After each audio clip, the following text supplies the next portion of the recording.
दुर्गा नदी के किनारे बसा एक गांव फूलपुर। गांव में कुछ 100-150 लोग रहते थे। अंजलि, जो कि पास ही के जिले में रहती थी और 12वीं पास कर चुकी थी, उसके पिताजी ने बेटी को जल्दी विदा करने के लिए उसकी शादी फूलपुर गांव के मुकेश से करवा दी थी। मुकेश कभी स्कूल नहीं गया था और इस कारण वो पढ़ा लिखा नहीं था और बाकी गांव वालों की हालत भी मुकेश जैसी ही थी। मुकेश के घर में उसके माता पिता भी रहते थे। सासू माँ, मैं बाहर मंदिर तक जा रही हूँ, आधे घंटे में आ जाऊंगी। अरे अभी कहीं जाने की जरूरत नहीं है, चुपचाप जाके रसोई में रात के खाने की तैयारी करो। और ये घूंघट क्यों हटा लिया है तुमने? क्या पता नहीं कि इस गांव में औरतें बिना घूंघट के नहीं रहती।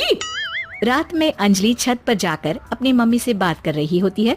तभी गांव की 3-4 औरतें उसे देख लेती है और दरवाजे पर आकर उसकी सास से शिकायत करने लगती है।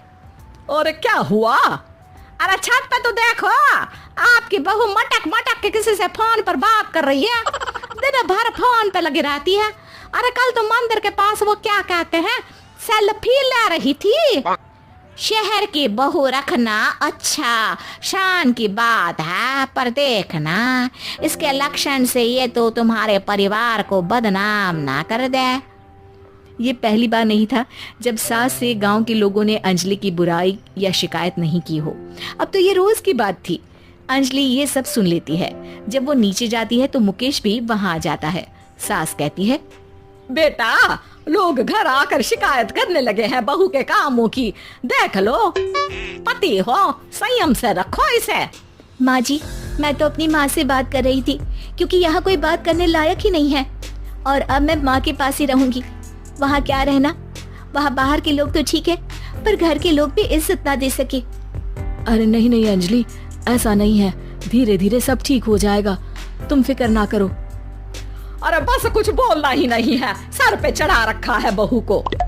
सास मुकेश की नरम बात सुन के वहाँ से मुंह चढ़ाकर चली जाती है। मैं तो कहती हूँ हम दोनों शहर चले जाते हैं। मैं पढ़ी लिखी हूँ, मुझे वहाँ नौकरी भी मिल जाएगी और थोड़े दिनों में आप भी वहाँ कुछ काम ढूंढ लेना। अरे नहीं नहीं अंजलि, हम यहाँ ना गांव का खेत, माँ पिताजी को छोड़कर शहर नहीं जा सकते। माँ पिताजी को कैसा लगेगा और गांव वाले क्या सोचेंगे? ये कहकर मुकेश सोने चला जाता है और अंजलि की गांव वालों द्वारा बुराई का सिलसिला बहुत दिनों तक चलता ही रहता है। लेकिन अंजलि गुस्सा ना दिखाते हुए समझदारी से काम लेती है। बारिश का मौसम चालू हो जाता है।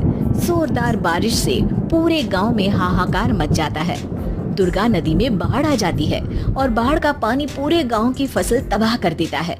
फसल की ये हालत देखकर गांव वाले निराश हो जाते हैं और बात तो यहाँ तक पहुँच जाती है कि कुछ लोग तो अंजलि को इस सब का दोषी ठहरा देते हैं।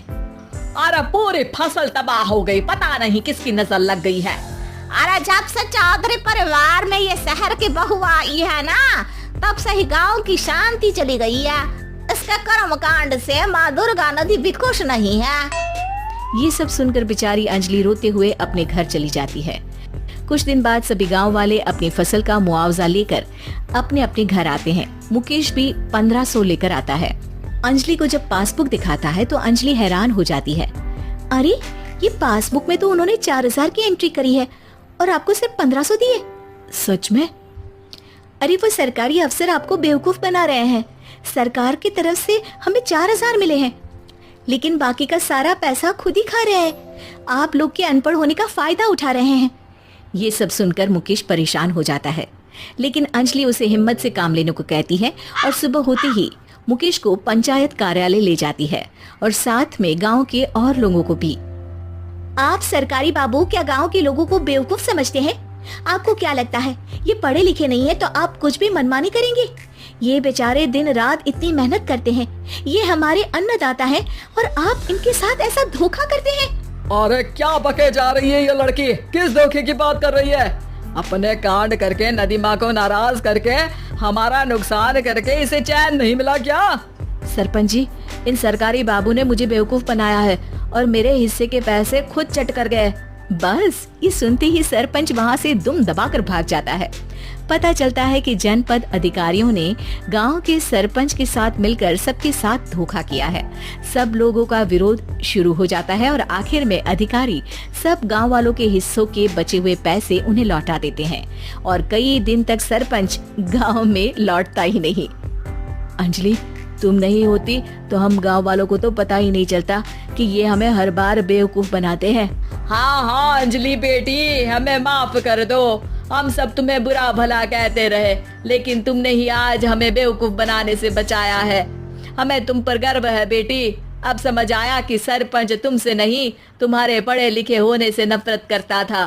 क्यों ना इस बार हम अंजलि को ही सरपंच पद के लिए चुन ले। क्या कहते हो गांव वालों? पढ़ी लिखी सरपंच। बस पूरा गांव अंजलि के लिए ताली बजाता है और अंजलि की सास उसे खुशी से गले लगा लेती है।